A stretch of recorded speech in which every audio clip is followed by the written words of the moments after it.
Hello everybody, coming at you with all my might. It's Smite. How you guys doing today? Today I did an oil change on my Yamaha YZ450FX big wheel, and I also got some parts. So as you can see, this is the old jack shaft sprocket that is missing a bearing, and we got a brand new jack shaft sprocket.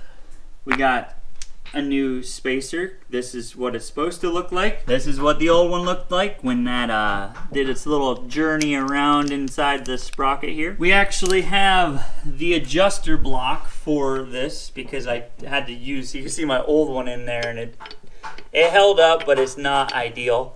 So we're gonna put that in there. That's gonna be supposed to be the one that works for this kit. Got a fresh oil change in there. We're gonna get ready for the end of this month when we're going to do a ride. Put a fresh air filter in there, all oiled up.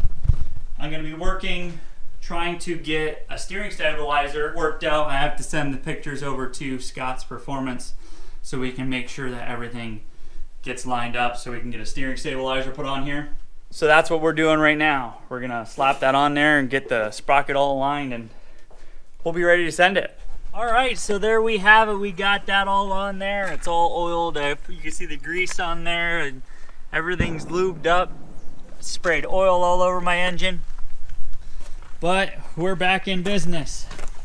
Got that adjuster on there, so everything's looking good. Hopefully, we're gonna go give it a shakedown ride, and we'll see how things turn out. Dad's gonna ride his KX.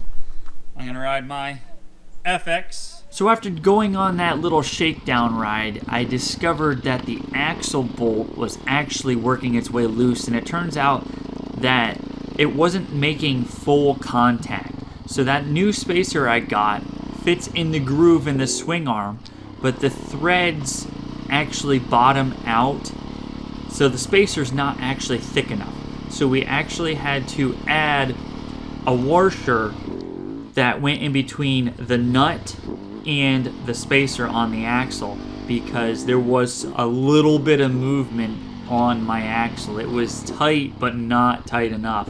So that's why I only did a little ride to see what would actually happen, and this is what we figured out. So after adding that spacer, everything seemed solid. We got the measurements for the handlebars, so let's hope that we can get a steering stabilizer worked out for this. But as of right now, everything looks good.